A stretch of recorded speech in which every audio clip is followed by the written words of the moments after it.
When hordes of friends agreed to come to a gig, and just a handful came, which is not a bad result. The reason behind that is your friends probably have seen you play more times than they wish to have. But yeah, that's the thing that normally happens. Nobody comes to your gigs when you're just starting out. So if I were you, I wouldn't rely too much on your friends coming in, and I wouldn't invite your friends to every single gig, only to the most important ones. First 16 digits of your credit card and the 3 digits of the number on the back are your band. I absolutely adore these memes. You can name a black metal band whatever you like, even with your card number digits. Alright, leave those in the comments. Oh, and by the way, I'm Vadusha and I'm the greatest expert on guitars and memes in the entire world, and maybe even on YouTube. Jokes aside, I'm Vadusha and this is my channel where I try and make the world better by making it have more good songs, preferably mine and yours. Which do you own? To tell you the truth, I own none of these. That's a Music Man, that's a PRS I think, this one's a Schecter, Jackson, Fender, Ibanez, Rickenbacker, Gibson and Gretsch. I own a Fender, but the headstock is nothing like this one. But overall, yeah, these are the most iconic guitar heads. Show business. This is not show business, but this picture does tell you more than just a joke. The truth behind that is at a certain point, people started using bigger and bigger guitar amps. Before that, they used to use guitar combos, like a built-in speaker and an amp in one body. Then those got bigger and bigger to a point when people started having trouble carrying them around. So they took the amp out of the cabinet, and there was the cabinet and the head. And what we see here is the imitation of those cabinets, because at a certain point in time, people got used to those huge walls of sound, a lot of guitar cabinets. But those were no longer needed, because you can use digital effects to imitate the sound of those and use the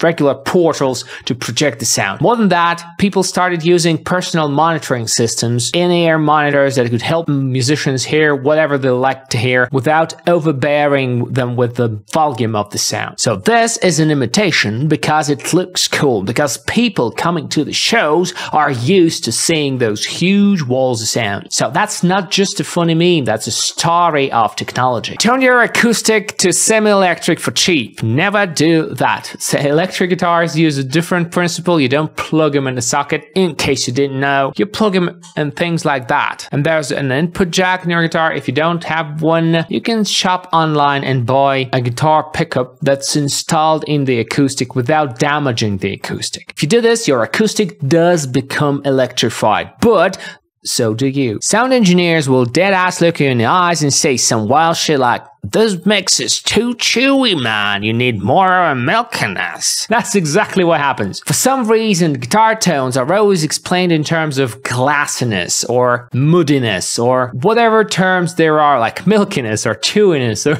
any other culinary or color or whatever metaphorical kind of way. But never is the sound explained in terms of sound itself. There's no attributes you can use to sonically express what you mean. Yeah, the mix is too chewy. When it's new guitar day. Happy Alligator? Those are butterflies on an alligator and they seem very happy. Yeah, new guitar day is an absolute treat. Your body is another brand. Yes, your body is another brand. That's exactly what we see here. I think most of us are used to seeing this kind of body shape as a Fender Stratocaster. This guitar head is a PRS guitar head. Combining these two gives me mixed feelings. I don't know how to feel about guitars like that. I don't really like guitars shaped like a Stratocaster that are not a Stratocaster. But this body shape has absolutely grown out of Fender. It's now owned by almost every guitar company. Not sure how this is copyright-wise possible, but this is what's happening today. I think every brand, but for probably Gibson, has something shaped like this. This is easily the most popular guitar shape in the world. If you're a real Megadeth fan, name one other song other than Enter Sandman. This one's funny. I'm not gonna explain this. This is a Strat, you see? This is a Strat changing, you see?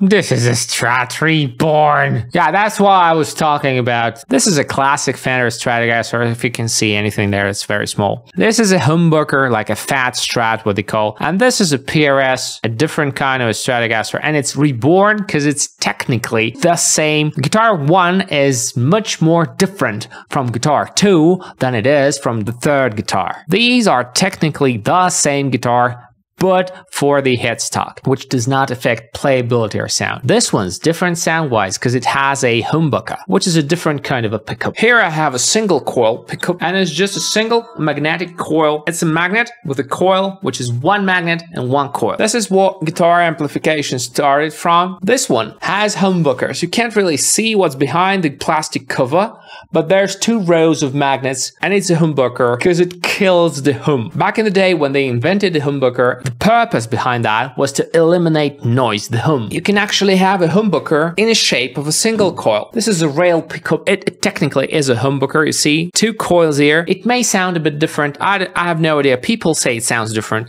For me, that's a humbucker in the shape of a single coil pickup. And it looks cool. Another difference with the rail pickup is that when you bend a string, let me show it to you closer. When you bend a string, you see it's moving along the magnet. When there's little tiny magnets, it goes away from a magnet into the other, and there's a gap. So the bending is different with humbuckers as opposed to rail pickups. So right here I have 3 guitars, all very different with different pickup configurations. When you bend a classic pickup, you see the string going away from the magnet into the other, and there's a gap there. So the sound is different. It's not continuous. It's not good or bad. It's just different. Guitar players on laundry day. Yeah, I know a lot of people who have tons of pickups, and I asked them why they do. And the reason behind that is losing their pickups. To compensate for that, they have hundreds of them, so that there's one laying everywhere. What I recommend doing is installing a pick holder right here, like literally stick it on top of your guitar like this, and you will never lose your pick again. I have one pick, no other pick, just one, and it's not lying everywhere around the house. It's right here. I know where it is. I'm not gonna lose it. I put it back, and it's always there. If you don't like sticking things on top of your expensive guitar, you can stick it on the back. I've seen people do that as well. Some people stick it in the back right here. I don't know. I like the aesthetics of it being right here. If you ask me, it improves the looks of any guitar. And nobody sponsored this, but the ultimately best guitar pick holder is the Dunlop holder. I have not found a better one that sticks to the guitar and at the same time doesn't break and holds the picks and lets you take the pick out easily and put it back in easily as well. So Dunlop approved. There go bells and food and financial stability. And all I do is look at the new PRS. Yeah, buying another guitar is the gear acquisition syndrome, which is very, very hard to battle. Ed Sheeran's signature Telecaster. I think Stevie T did a video about that, and they actually made a guitar like this. But if we break the meme down, Ed Sheeran does seem to play open chords only. The stereotype is that Ed Sheeran only plays the chords right here or with a capo somewhere here. He doesn't have like weird chord shapes that are all over the neck, using just the 3 frets up there, and that's why the 3-fret guitar is the meme. But there's more to it again. If you make a guitar like this, it's not going to play. The reason behind that is the scale length. And scale length is the length from here to here. And if you change that, you have to adjust your frets accordingly. This one looks like it's like this size. So the fret size wouldn't be this wide. So it's more like this. If you put a capo, it's gonna look somewhat like this, but the distances between frets would be different. When you play fret 1, 2, 3, it normally sounds like this. Or like this if it's an octave higher. But if the frets are this size, it's gonna sound something more like this. So it's not, it's more like... So the scale length determines what size your frets are gonna be. The shorter the scale length, the smaller the distances between the frets. When someone asks, haven't you got enough guitar pedals?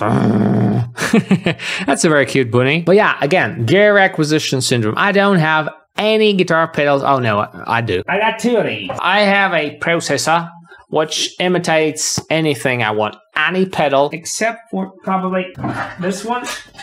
I like this one as a standalone more than the one in the processor. That's very dusty. I haven't used it in a while.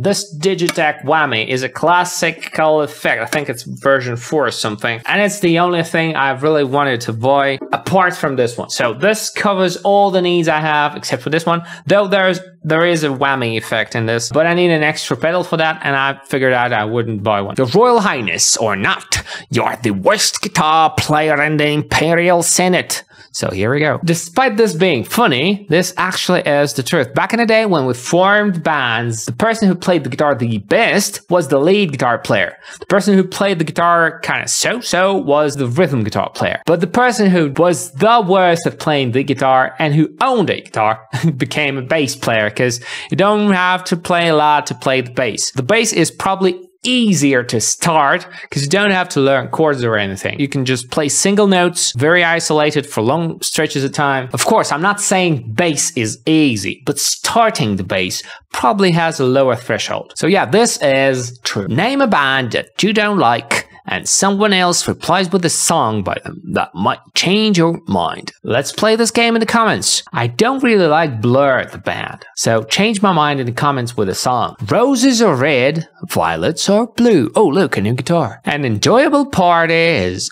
obliterated by a dude with an acoustic guitar. Yeah, there's these kind of people who just learn to play the guitar and they bring their acoustic wherever. And they don't really play, they just kind of fiddle with the chords and then they just I don't know, but everyone wants to play that and it turns into a line of people wanting to play the guitar and the party is ruined. Or not, depending on what your ideal party is. Blame shifter. Myself, the other guy. Shame, innocence, diversion. Keys, drummer, self, bassist, vocalist. That is hilarious. Boss, blame shifter. The original is probably the pitch shifter, which I just showed you. A whammy pedal is technically a pitch shifter pedal. That's Jared Dines. If you haven't seen Jared Dines, what are you doing here? The girl you like. Her father, her ex, her brother, her boyfriend, and you. The infamous Metal Zone pedal. I heard it actually could be used as a preamp and it does the job pretty well. Try using it as a preamp instead of using it as a distortion pedal. And they say it'll change the things for you with Boss Metal Zone. HTTP:// Very funny. It's called a dream catcher. It gets rid of all bad dreams. Alright, that's sad, but that's true. I think everybody who ever dreamt of becoming a musician, like 99.999% of those people, abandoned the dream and became like a lawyer or an accountant or something. I'm trying not to give up, and if you subscribe to the channel, you'd contribute to my dream coming true. Oh, and don't forget to like the video if you have a heart. Thank you for watching the video till the very end and not skipping any bit of it. It lets YouTube know the video is interesting and YouTube starts promoting the video. And most importantly, it makes me happy. I hope you learned something from these memes, or at least you had some fun, because you're awesome.